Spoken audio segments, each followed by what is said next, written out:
on this computer. I like that. Got it. Welcome everybody to the Comic Arts Workshop. Tonight's our talk with Shelly Bond, who is an editor, a longtime editor. She's worked for Vertigo and she did Black Crown over at IDW. And now she is starting a workshop for editors. And just a little bit about this group. This is the Comic Arts Workshop. We've been around since June 2017. We occasionally set up an actual workshop where we learn how to make comic books, and we occasionally publish an anthology. So right now I'm finishing up grad school, so everything is on hold, but come this summer, we're going to restart the actual workshop part of the workshop where we're going to be, people can join and be and learn how to make graphic novels. Jill is one of our alumni, and she was part of the last anthology we had. And John, I don't remember, were you ever part of any of the anthologies? No, I was not. Okay, but John is a longtime member as well.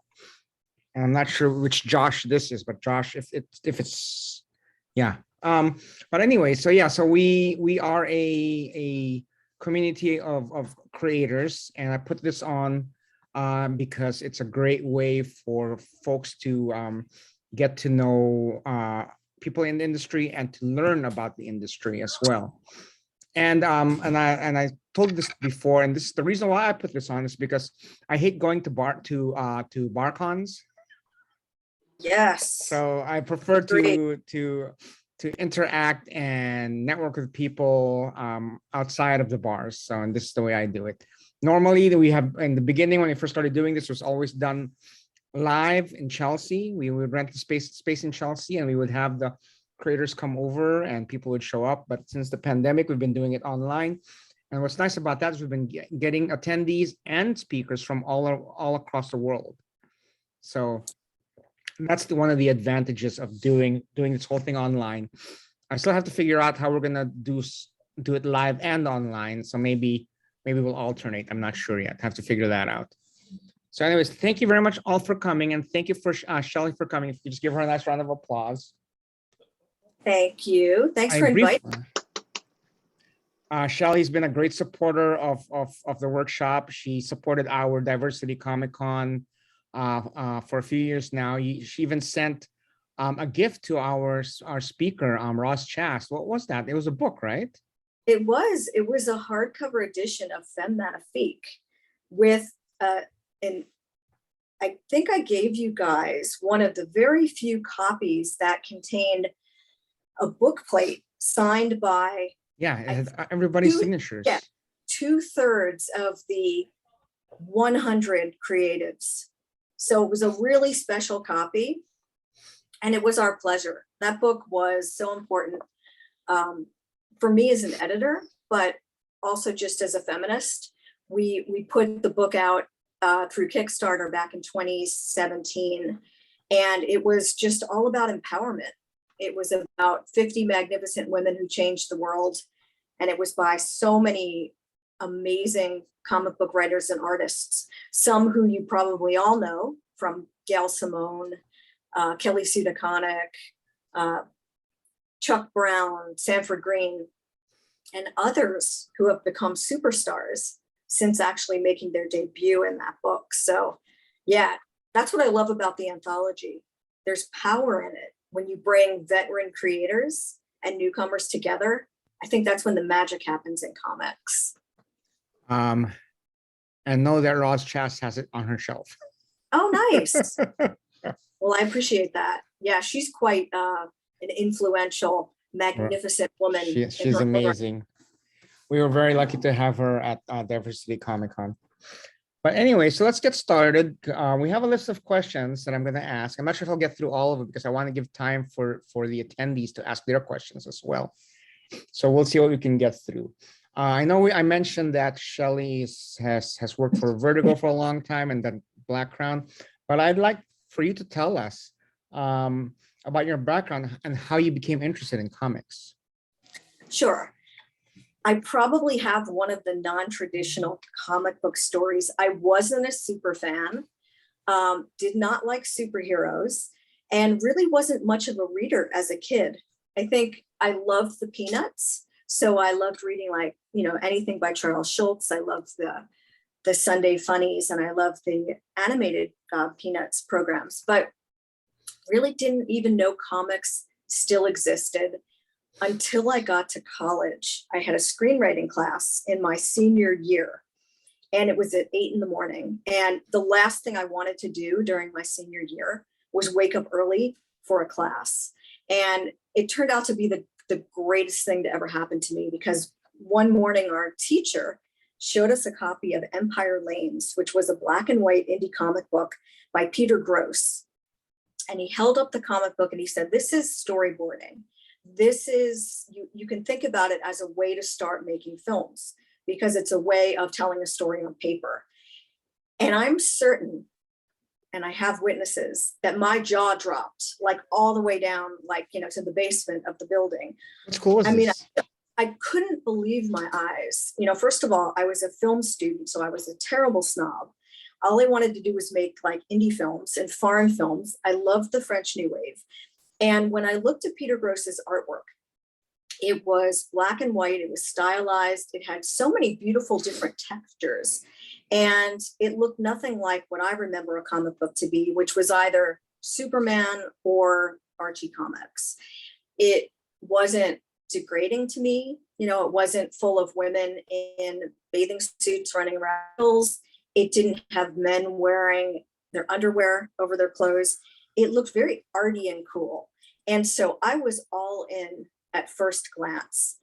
There happened to be a kid in my class who worked at the comic book store in town, and he saw my jaw dropping, and he tapped me on the shoulder. He said, "Hey, if you like that comic, I work at a comic book shop, and right now we're in the midst of this incredible renaissance." It was 1987.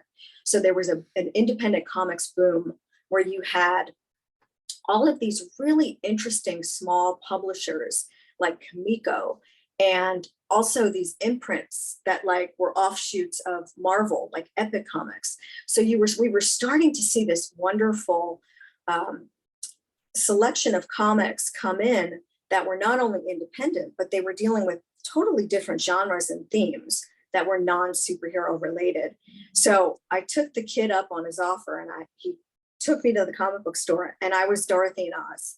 I walked in and I just kept grabbing things off the shelf, and I took Grendel by Matt Wagner, which is still one of my favorite comics to this day. Electra Assassin by Bill Sienkiewicz, which I couldn't believe that somebody could paint like this. I couldn't believe my eyes. Like I didn't even equate that illustrative style to being in a comic book. And also Love and Rockets. And Love and Rockets was my real gateway drug, because in addition to liking film, I've been a lifelong just super fan of music, and especially David Bowie and punk and post-punk, new wave. So Love and Rockets to me was everything. And I knew from reading Love and Rockets, specifically Gilbert's work. I know a lot of people say that it was Jaime's work that made them a comics lifer, but for me, it was Gilbert. And I just knew I wanted to be a part of that world. So I graduated from college, and like everyone back in those days, I sent out my resumes.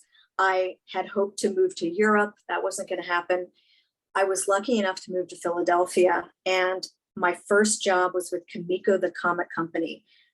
Diana Schutz was the main editor at the company, and she was looking for an editorial assistant. And I just applied for the job. I found out about it because I found my local comic shop, which was Fat Jack's. And the manager at the store said they were looking for someone. So I figured I'd give it a shot. And she hired me. And that's how I got my first break, answering phones and stuffing envelopes with rejection letters for people that would send submissions. And really just, it was the best start I could ever ask for in what has been a career to dream of. I have no regrets, and I feel so lucky that I was able to get such a great start. And the one thing I always say to people is, do not wait for someone to give you permission to make comics. Just do it. And now is the best time to get involved in comics. So I look forward to sharing more insights. But if you leave here tonight with one bit of advice, it's get visible and do not be afraid to just jump into the deep end, because it's fun. Now, how did you go from there to Vertigo? Well, I was with Kamiko for about 2 years before they went chapter 11 and then chapter 7. And I always say, I swear to God, it wasn't my fault. The company itself, had been around since the early 80s. And sadly, I think it was a tough time, for distribution. It was a small company and they had quite a few successes, but also I think some investments that didn't work out. So the company was bought and I spent, I guess, 1991 sort of flexing my muscles of my degree in film and TV. I stayed around the Philadelphia area. I worked in film for a small company that made medical instructional videos. When you watch TV now, and it's very common to see commercials for medicine you can't even pronounce, for blood pressure and diabetes, and if you have seizures, all of these things are normal now when we watch TV. I worked for a company that started that whole movement back in the early 90s, which sounds really dull. It was pharmaceuticals, but I was allowed to edit tape. And so that was a great way for me to continue editing. I started editing comics, then I went to edit tape and film, but I really did miss editing comics. And a friend of mine who I worked with at Kamiko was already working at DC. So he reached out to me when he heard that Karen Berger was looking for an assistant. And I thought it would be a long shot. I was a fan of Hellblazer. I read that comic when it was a #1, when Jamie Delano wrote it. And I was a big fan of Grant Morrison's Doom Patrol. So I sent my resume in. I didn't, hold my breath, but I got the phone call, went into New York for the interview. And Karen mentioned to me that she had narrowed her choices down to 2 people. So I was like the wild card. And I figured that I wasn't going to get the job, but it was great to interview anyway. But sure enough, the next day she said, if you want the job, it's yours, but you have to move here in 2 weeks. So that's when I had to call up my mom and say, I want to move to New York. And my mom was like, my mom always wanted to live in New York, but she had kids instead. She couldn't do it. And she's like, let's do it. Let's move to New York. So I was like, it's meow yourself. Relax. I'm sorry. I think I lost you guys. I'm not sure if I'm still recording. No, but... you're still there. You're still there. Okay, sorry about that. So yes, so my mom was like, when are we moving to New York? And I'm like, well, I'm moving and I'm just asking you to help me. And we have to be there in 2 weeks. And so sure enough, she was like, game. We walked a 6-block radius from DC Comics, which at that time was at 1325 Avenue of the Americas. Took the cheapest apartment in Hell's Kitchen. And it was in a doorman building, thank God. It was rent stabilized. It was still a pretty sort of dicey area back in December of 92, but we didn't tell my dad, which was good, because I don't know if he would have let me live there, but that was it. I started at that point. Vertigo launched in January of 93, and I just didn't look back. I stayed with the company for 22 and a half years, had to move up, the hard way up the ladder as an assistant editor for many years, moved up to associate, then editor, then senior editor and group editor, of course, executive editor, and then left the company and have been having even more fun in comics, self-publishing, as I've been doing with my husband for the past few years through Off Register Press. Now, when you say self-publishing, is that Black Crown, or was that before or after Black Crown? Well, actually, Black Crown happened after DC. I started Black Crown when, on my last day of work at DC Comics, I received an email from a man named Chris Ryle, who worked at IDW. He was the chief creative officer. We've had Chris Ryle on here already. Oh, wonderful. Yeah. Such a nice guy. Didn't know him personally, would not have been able to pick him out of a lineup, but recognized his name. And I heard he was a good guy in comics. And this is just such a lesson in kindness. My last day at DC, he wrote me an email. He said, Shelly, I've been following your book since the 90s. Really bummed that you're not going to be at Vertigo anymore. But if you want to stay in comics, please consider working for IDW. And I was so flattered. Contractually, I couldn't do anything for 6 months, but I assured him that he'd get my first resume. So I, had 6 months off, which was great. I hadn't had a vacation.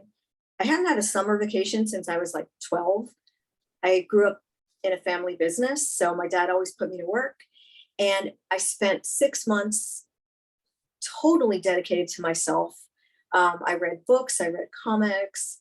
I'm a frustrated tap dancer, so I took extra tap lessons, really spent that time chilling out and, reevaluating like what I wanted to do. And I knew I wanted to stay in comics, but I designed Black Crown while I was taking that time off.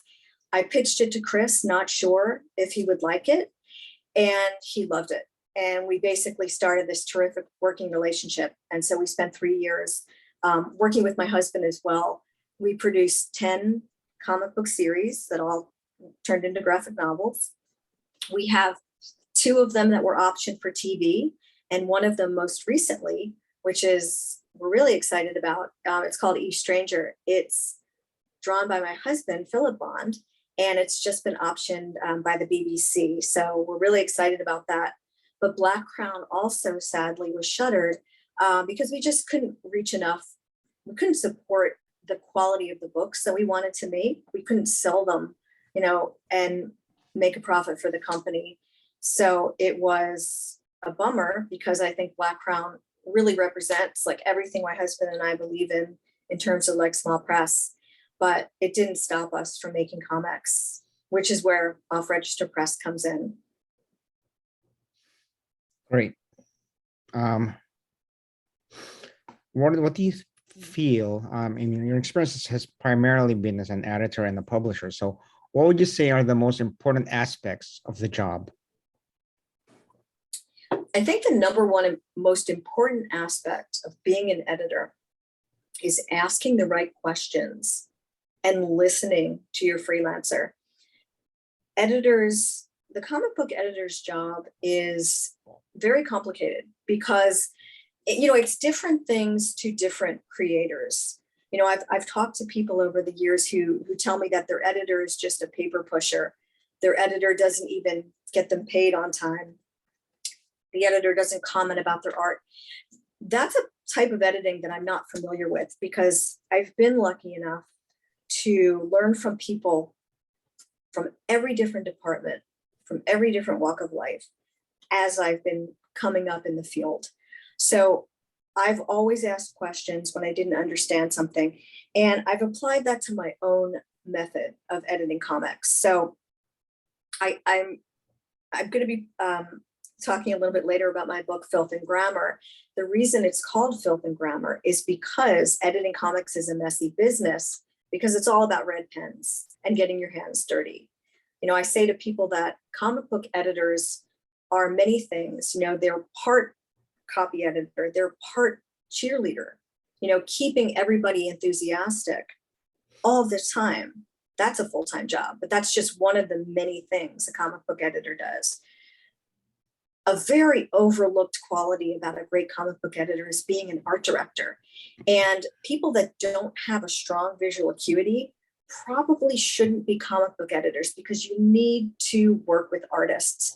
You need to gain their respect. You need to know the parlance. And if you don't know it, you have to find out. And that's one of the greatest things I learned on the job. I worked with so many wonderful artists in the 90s, got to work with Peter Gross and Matt Wagner, and other terrific storytellers. If you're an editor, you shouldn't be afraid to admit what you don't know, but you need to always stay curious and you need to always remember that people were in your position before.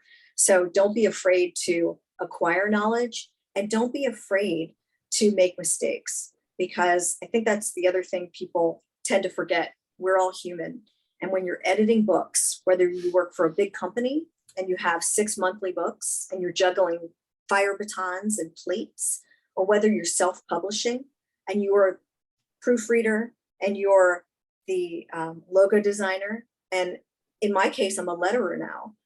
So that's a dangerous combination to be an editor who letters, but I'm loving it. You know, what you don't know how to do, you either have to fake, you have to learn, or you have to delegate and bring people in. So there's so many things, you know, I could talk for days about what it means to edit comics, but I think the most important thing you need to do is be accountable, set deadlines, help your creators meet the deadlines. And when they blow the deadlines, restate the deadline or get them help, or sadly fire them. Because I think that a lot of times, if you're not the type of person who can't make a very quick decision, you know, it's like being a triage surgeon. Sometimes you have to fire people, and it's not a fun job, but you can't be afraid to do it. You have to hire well and you have to fire fast, or your books are going to be late and you're just not going to be able to get the job done. Because most important is get the job done to the best of the team's ability, but get it out on time. People have to count on you. Just like in the old days when they would count on, you know, you want to go to the comic book store to get your monthly comic. You want to be able to see the book that you paid for, whether it's through crowdfunding or whether it's through, you know, your local retailer. So the editor's job, everything is on the editor's shoulder. Your mission control, it's your fault if it looks bad or if it's late. From an editor's perspective, how do you think the industry has changed over the years? I like to stay positive, you know, and one of the reasons why I enjoy coming to speak at workshops like this is because, you know, a lot of times you see a name in a comic book and you know, the editor doesn't get the credit, I think, that they deserve. And that's just how it is. And it's really sad to me. I think it's nice to put a face and an energy to each editor that you might know or become familiar with because of the titles you read. And I think that sadly, we're at a stage in comics where the big two are in a very strange state of flux. There have been many turnovers over the past 6-7 years where there's sort of companies are being bought and then people are being fired from the top down. They're not looking at what people contribute to the medium. They're looking at the salaries maybe somebody worked 10 years to actually earn. And what's troubling to me about that is that there aren't people teaching editing and teaching other important skills that you learn on the job when you're making comics. And we can't continue to pay it forward, and we can't evolve comics as an art form if we don't share the knowledge that we've been lucky enough to acquire from other editors who hired us, from other artists and writers and letterers and colorists who have taught us just by working with us, frankly. And that's what I see that's been a negative of the past few years. I see a lot of my friends out of work, and I see a lot of people struggling to understand, like, how do you put a comic book together? It's one thing to use a crowdfunding platform and try your best and then not be able to fulfill it. It's another thing when you go into a comic book shop and you open up a comic book and you can't read it because there are 300 word balloons on a double page spread and you really don't know what to read first. And that's an editor's fault. And if the editor isn't trained, it's hard to just blame the person whose name you see in the credits. So if I would say the one thing I hope we can change through workshops like this and through independent publishing and through Zoom classes on editing, it's how can we share the knowledge and how can we pay it forward to the next generation coming of age and coming up through the ranks, and also for people who actually want to quit their day jobs and who just want to like fulfill their lifelong dream to write or draw or edit comic books. Got it. And I'm not sure if you already answered this with this last question, but what is something that you feel that the industry lacks today? I think it lacks parity, it lacks diversity, and it lacks inclusion. Now, I think that you could counter that and say we've been getting better. Better to me isn't good enough. You know, I look back at what we were doing at Vertigo back in the early 90s, and I'm sure many of you here will recall that Vertigo was considered the HBO of comics because we took chances. Karen Berger knew what she was doing when she started a line of comic books that were genre fiction. They called us the HBO of comics. We deserved that title because we were doing books that were provocative, that dealt with gender identity. I mean, if you think about The Sandman, you think about A Game of You storyline, you think about Peter Milligan's Shade, where there was a love triangle between a man, a woman, and another woman. We were dealing with gender identity in The Invisibles, there was a character who was a transvestite. We were dealing with all of these things in the 90s, and they were things we were so proud to discuss in comics. And I feel like the industry itself evolved a little bit, but then sort of went backwards, not unlike how politics sometimes has also sadly bounced around and back and forth, where there are some years where I feel like we're in the Stone Ages. I think we can do better, and I think that we should do much better. And I think that the way to do that is through editing. I think editors have to be very, very open to meeting people from other countries with different points of view. When they do anthologies, they shouldn't just call their friends who they know want to contribute, but maybe, open their eyes and maybe start exploring the comic scene in South Africa or in Greece. We need to not be lazy, and we need to be aware of other voices with, other stories and experiences to share through this wonderful medium, because I've always been in it for the art form. To me, it's about connecting with people, representing humanity, while we're on Earth. We have such a limited time. We don't know when our number is up. So let's leave a legacy through words and pictures, but let's be inclusive. Let's not pretend we're the only people here. It's like, I get so excited when I travel to England for conventions. I'm an Anglophile. If you follow me on any of my social media, I put as many photos of my favorite rock stars like Joe Strummer and Ian McCulloch as I do comic books and film. That's what I'm about. And I've always tried to merge those things together. So I hope that anyone who's listening, if you're interested in editing comics, I really hope you consider just widening your horizons and looking at all the amazing people that are out there today making art. And it doesn't even have to be comics art, but making art that can make a difference in our wonderful medium. All my family have standing orders that if they're traveling to another country and they see comic books, buy them for me. Nice. So I have a nice little collection of comic books from all over the world. I want to open it up to questions from the audience. Does anybody have any questions? Just chime in, unmute, and chime in. I've got one, if I may. Go for it. All right. Thanks for taking the time here, Shelly. I'm curious how common or perhaps uncommon it is for an editor to acquire a project, bring in the creative team, get them all excited, get them through all the various approval processes. And then as production is getting ready to start, perhaps that editor hands them off to a completely different editor, just due to scheduling, workload, etc. I just wanted to get your take on if that's common or if it's uncommon. Thank you. Yeah, no problem. That's an interesting question. I've never been asked in any forum, and it's something that does happen when you're working for a big publisher.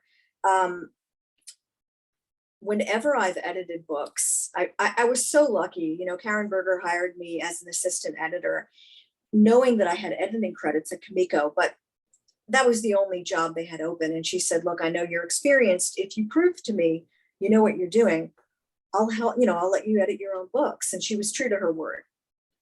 So I'm a firm believer in putting my own teams together.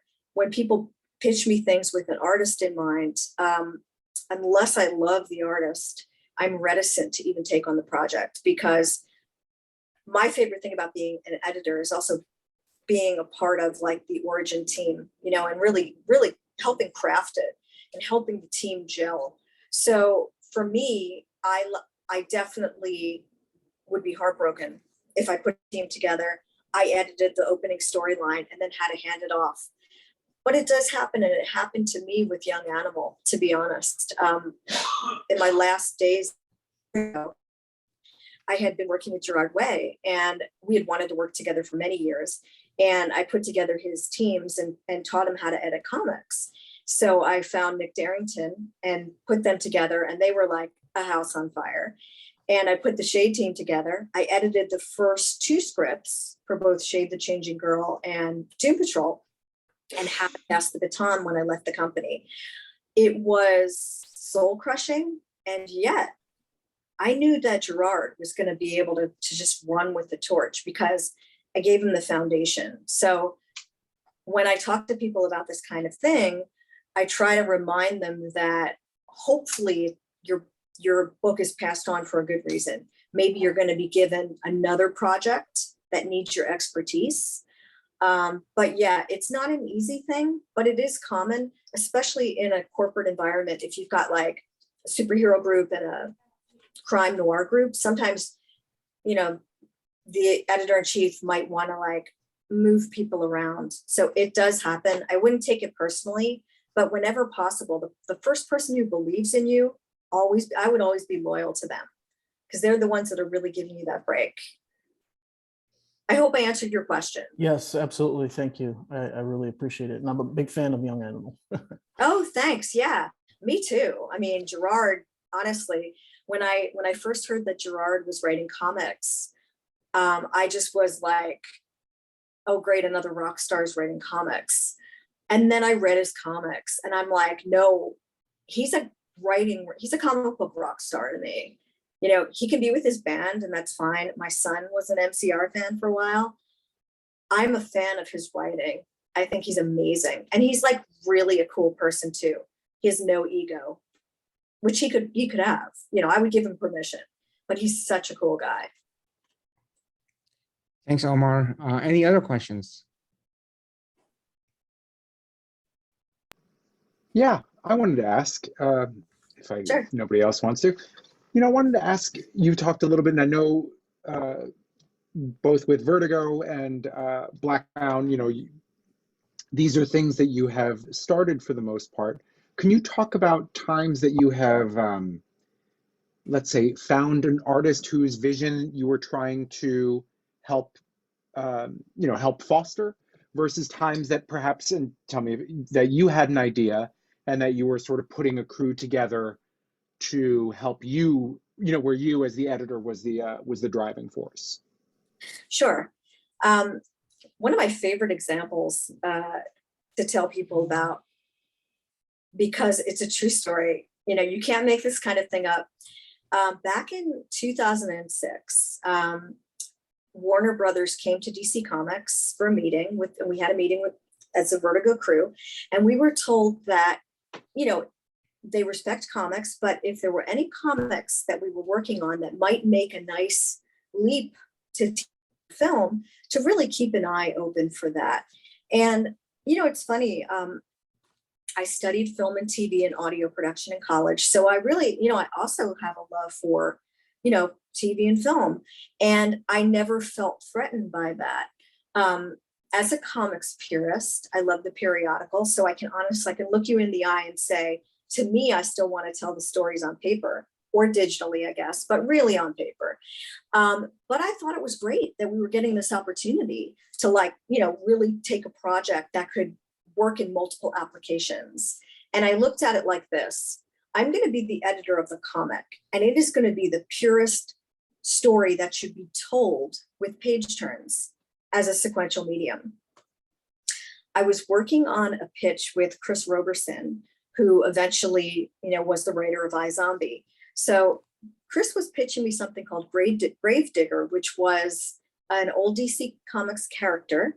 And it was a really interesting concept. It was about a young woman who was a gravedigger. And when, if she would eat a brain, she could see the horrible things that happened in the victim's life.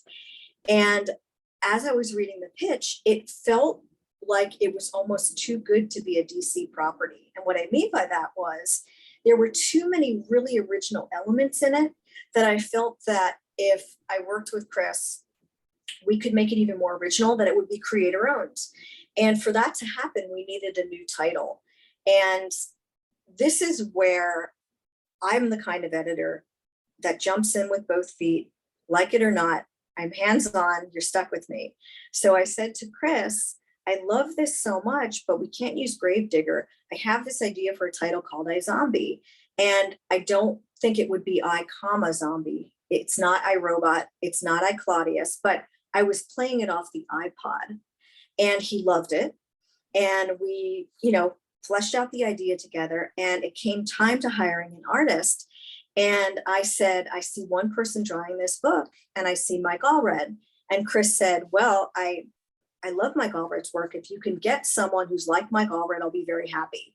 And I said, no, I can get Mike Allred. And he said, really? And I said, I'm going to call you back in 15 minutes. So Mike Allred was someone I met when I was at Kamiko. He was trying to break into comics, and we had a correspondence through the submissions pile. I was asked to reject his work, and I wrote him personal letters. And I said, Mike, I have to reject your work. My boss says you're not ready, but I think you like David Bowie because all of your characters look like David Bowie. We started a friendship. So Mike and I had been friends for many years. So I called Mike on the phone and I said, Mike, I think I have a project for you. I explained the whole iZombie concept. And I said, Mike, this character looks like Debbie Harry circa CBGB's in 1978. And Mike Allred on the phone said to me, I'm in. I mean, you can't make those stories up. So that's my editorial contribution in the beginning to iZombie. I was part of the entire process of the concept, the title, bringing Mike and Chris together.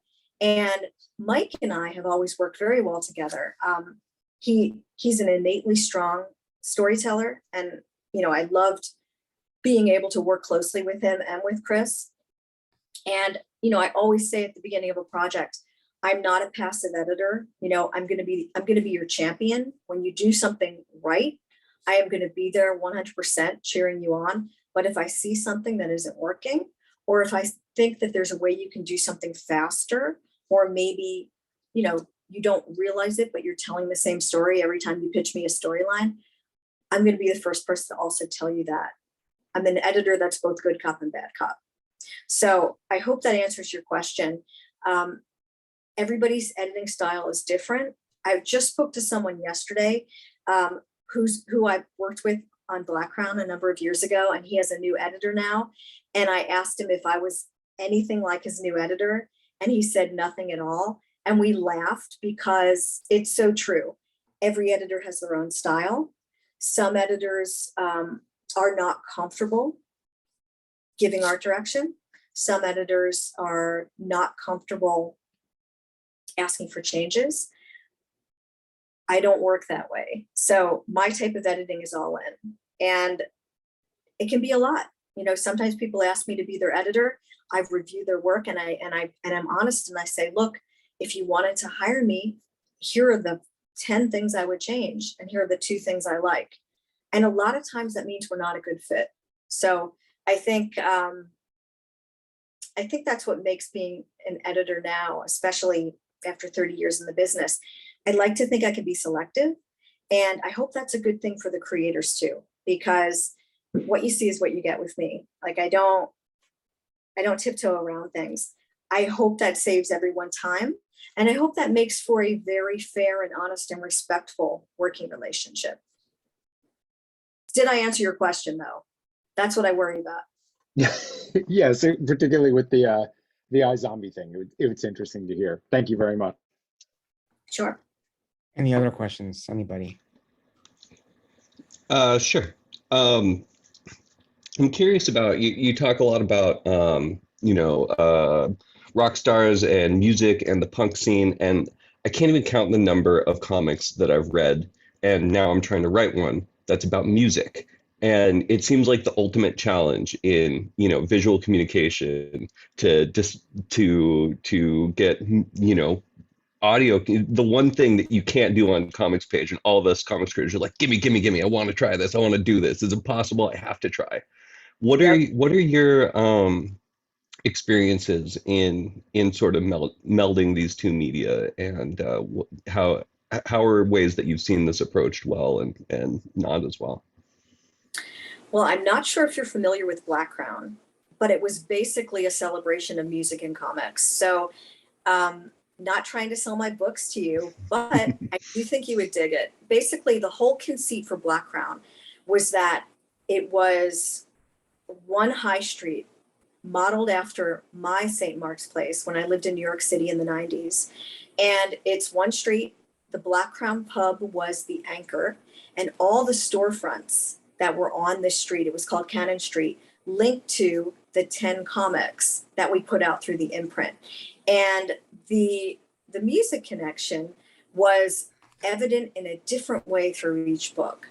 So we did a book called Punk's Not Dead, and it was about the spirit of Sid Vicious coming back to life, being a ghost sidekick to a teenager, a geeky teenager named Fergie, who didn't have a dad. So he was basically Sid Vicious as your father figure.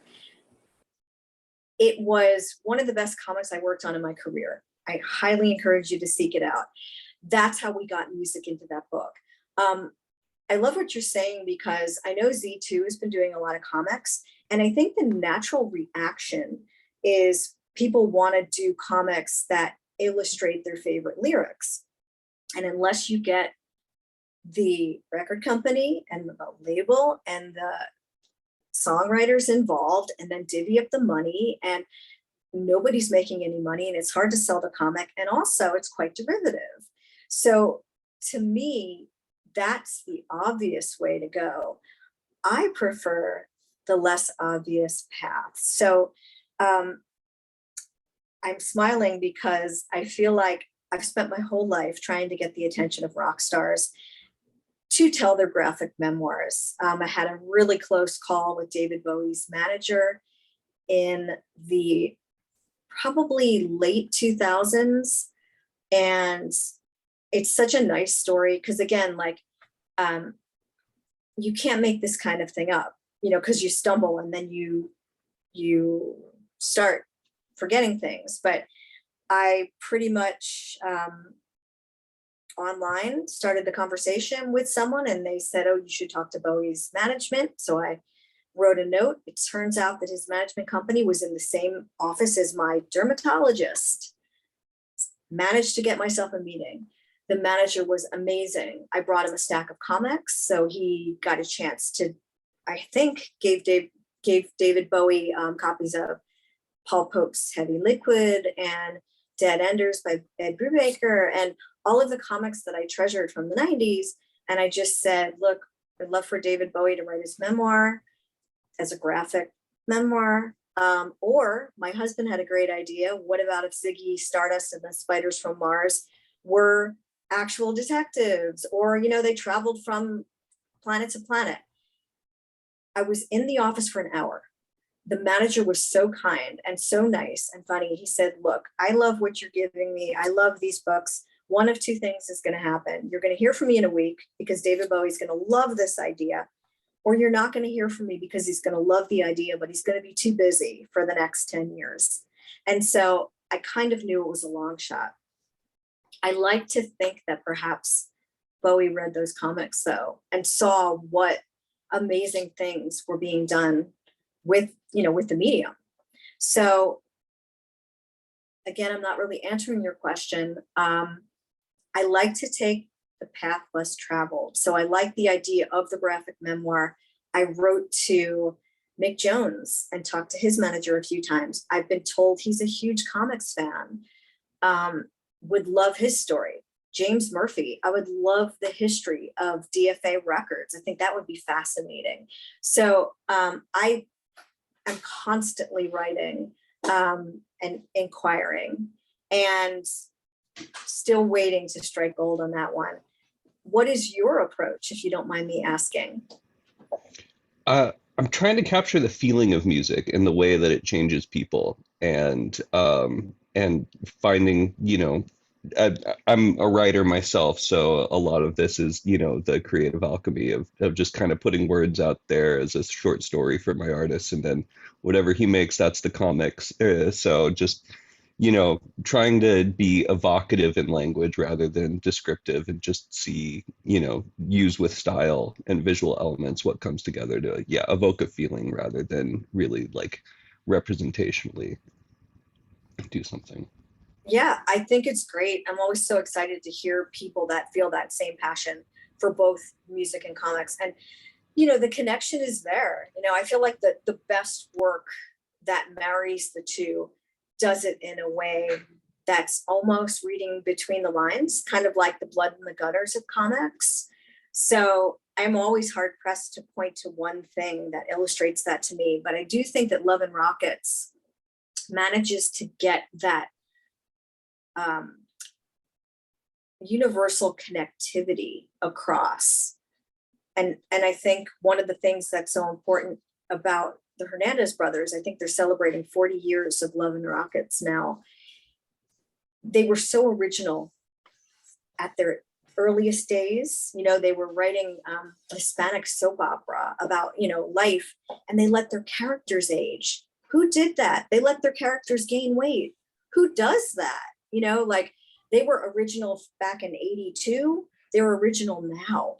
They are continuing to evolve and teach us. And that to me is rock and roll. That to me is a love for music and comics, because it lives on. It's like you can read any Love and Rockets issue in any order. It's like, handing someone your favorite Bowie album. People are bound to go forwards or backwards once they listen to one Bowie album. That's what I love about comics. And that's what I hope to continue to create. So good luck with your story. But it's exciting to hear that you also want to marry the two. I'll be curious to see where you land. Awesome. Thank you for your answer. Thanks for Sure. the question, Steve. Question from anybody else?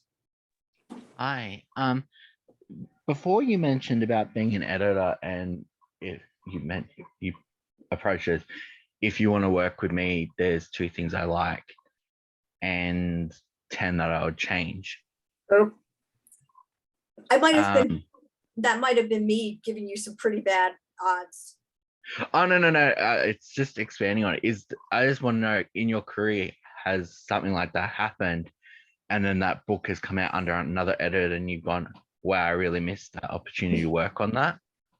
Like I should have taken a bit more time with Interesting. that person.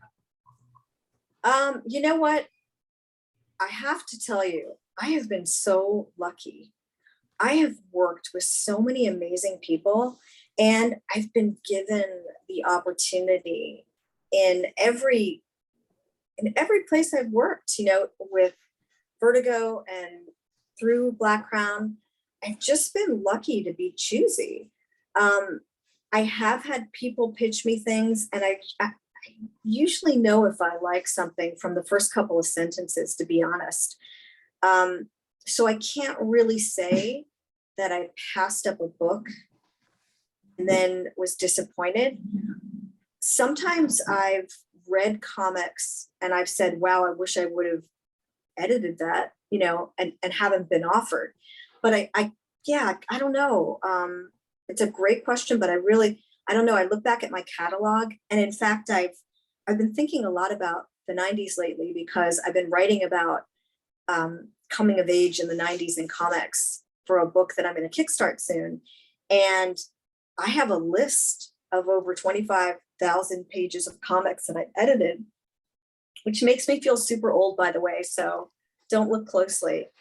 But I feel like, God, there's so few projects that I just like wince when I think about them.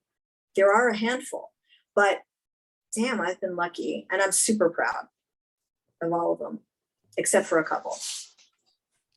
Thanks, Zach. Any other questions? Thank you. I got Yeah, one. sorry. Oh, Oh, no, no, you you go, go, Chris. Oh, Okay. no, I just wondered, editing wise, like on a more indie sort of scale, when people are not getting paid, or getting paid very little, how hard do you go as an editor in that sort of scenario, when everyone's just sort of happy to be there and but you want to put out the best book possible. And we're all artists with fragile egos, and yeah. I'm not sure I understand the question in terms of payment.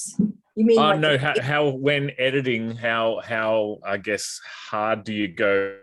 Or how do you push a like how creator? much do you pick it and pull it apart? Oh, I see. I'm sorry. I thought you were talking about financially the page rates for some No, I'm reason. sorry. No, I think I must have misunderstood. I've got a method to my madness, and I work a very certain way.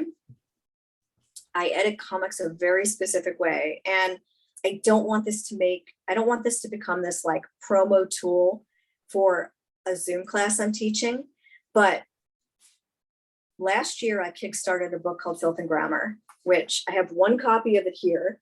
And it's basically, it has a subtitle, which is The Comic Book Editor's Secret Handbook.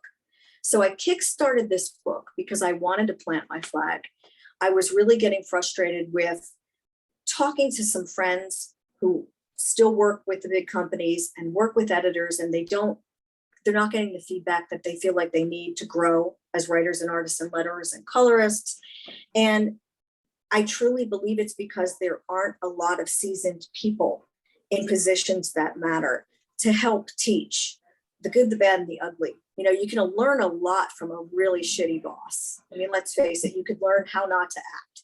So I put together Filth and Grammar because I wanted to show people my process. So from idea to great idea, all the way through editing script, editing pencils, editing roughs, editing inks, lettering, writing promotional copy and letter columns. That's what Filth and Grammar is. It's 160 pages of this, the secret handbook I wish I had when I was starting out, because all the things I learned that I put in here, I also attribute to the creators that helped me along the way. So there are 10 to 12 pro tips from people like Neil Gaiman and David Walker and Cecil Castellucci. Every editor has such a different process, but mine, as I was saying, I'm super hands-on.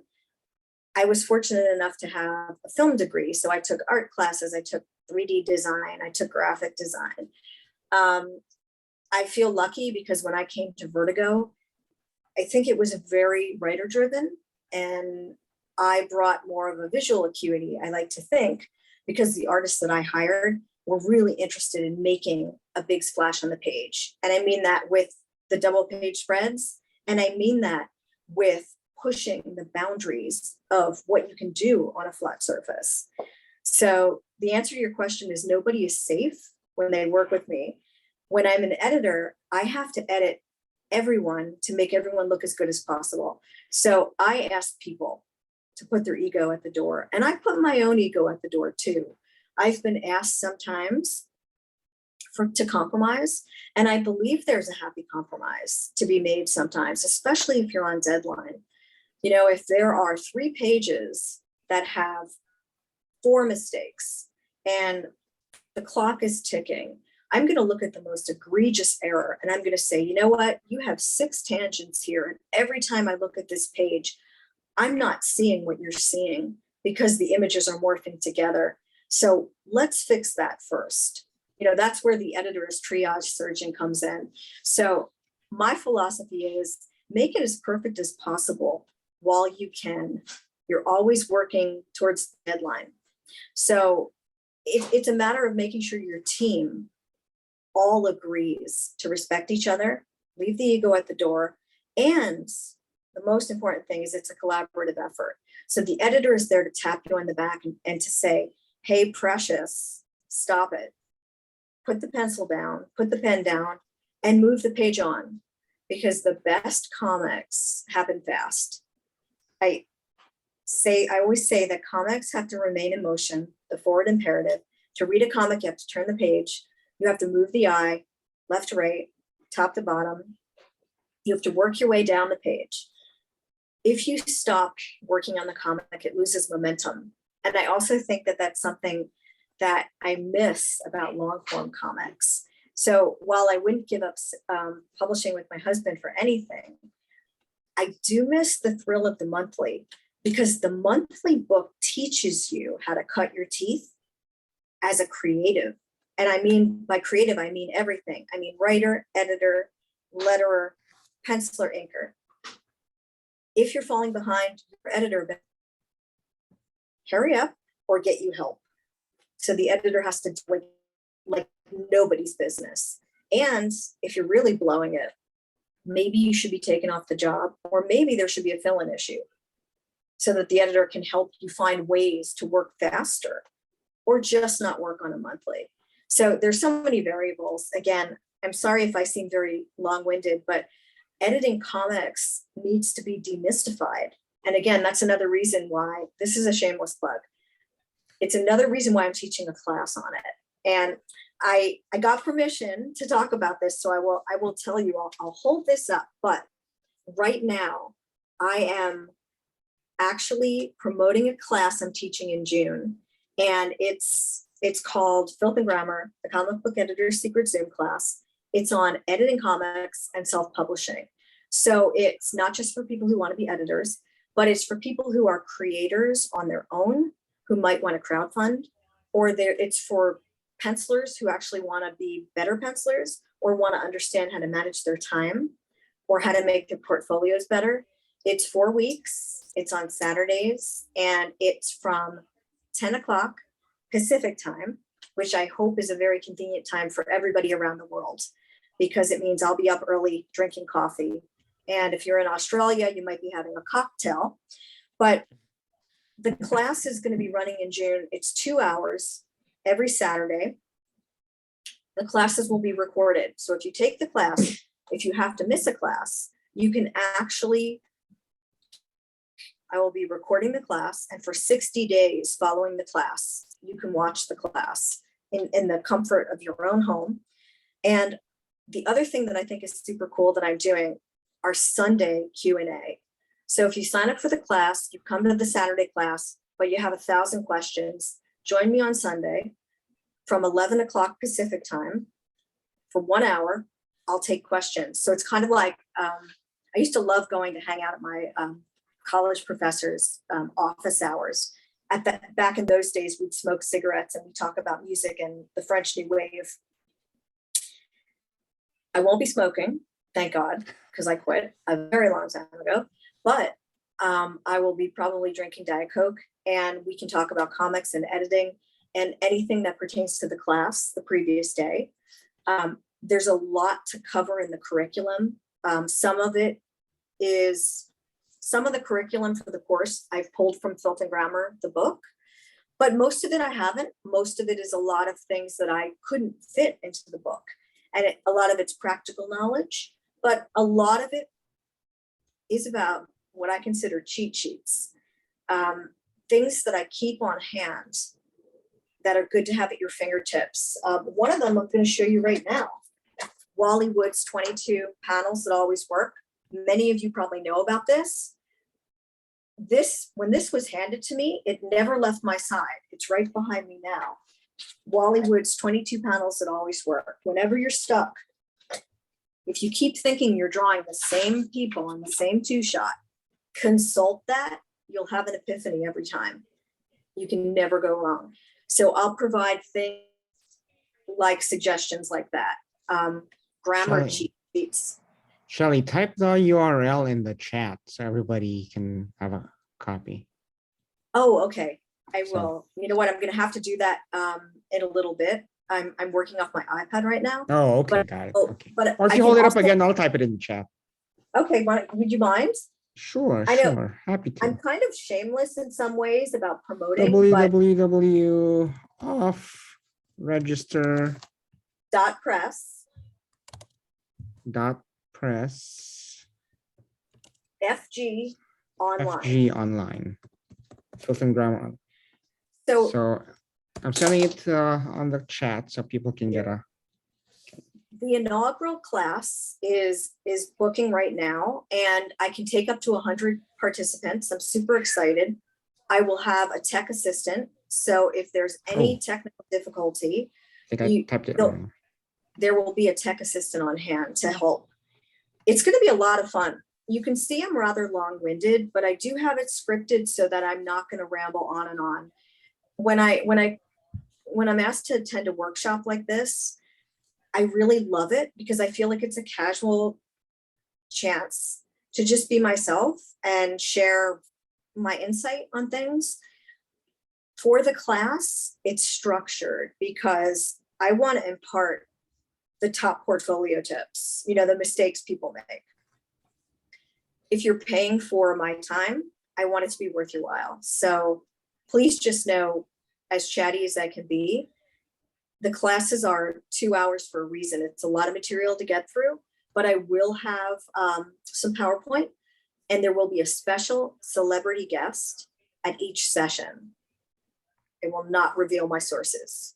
You will not be disappointed. The more chatty you are, Shelly, the lower the cost per unit word. Hey, Of course. all right. So there you go. I want to one more question from the audience, and then I will have a final question. So I think Chris was going to ask something, right? Yeah, I'd love to ask something. Sorry, I wrote myself a little note. Before you were talking about picking something up, and maybe from the first sentence or two, you sort of know immediately if you're into it or not. Maybe that was just an example, but I was just wondering if you had any sort of tips about, like, how do you format something for a pitch from a writing perspective, and what stands out on a submissions pile or a cold submission? Yeah, that's an amazing question. And it's a question that I've been asked since 1988. And, again, being an editor, being allowed to be an editor with a point of view was like the greatest thing that Karen Berger did for me and many of the Vertigo editors. I feel so lucky that I was able to choose books that looked at the world with different lenses, I guess. So when people pitch to me, I want to see the same thing. It's 2022. We're just like inundated with media and with stories.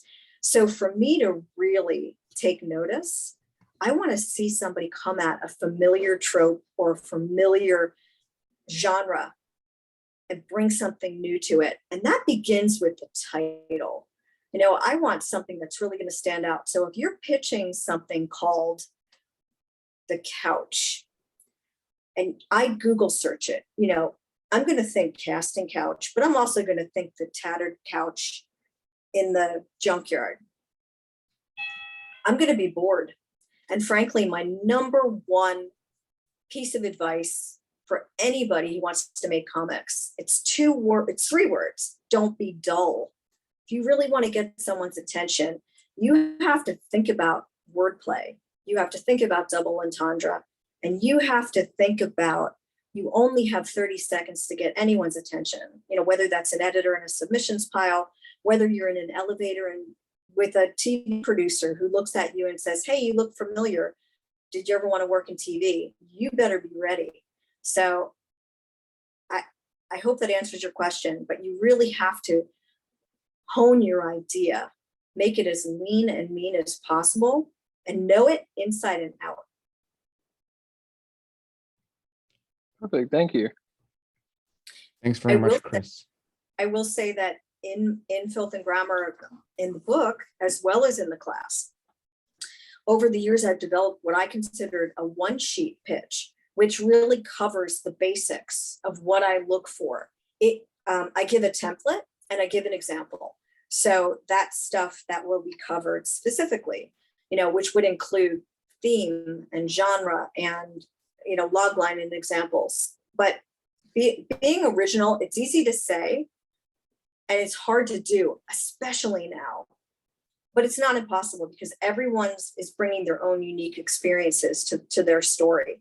So always dig deep and go for your personal slant. Thank you very much. We'll close with this last question that I ask almost all our guests.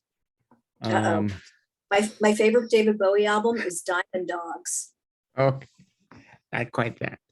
But it's any brutally honest advice you would like to give to aspiring creators? Be fearless. Don't wait for anyone to tell you it's okay to make comics. Every day is the best day to start making comics. Writers, here's my trick. The only reason I was able to get this book done in 8 months is because I made a deal with myself that every morning when I would wake up, I would write for an hour in my pajamas. I was not allowed to get dressed until I finished writing for an hour in my pajamas. I often recommend for people that can't do that, that have a day job, get yourself an egg timer. When you come home from work, you might not have an hour, write every day for 15 minutes and get an egg timer, because you know what? You can use your phone. You need to hear that sound. Mission accomplished. To me, this egg timer is like mission accomplished, that ding, you know, it's like you did it. So you can get on with the rest of your evening. You got to challenge yourself, set up goalposts. I always say to people, when you're pitching a story, always know your ending. You know, maybe you don't know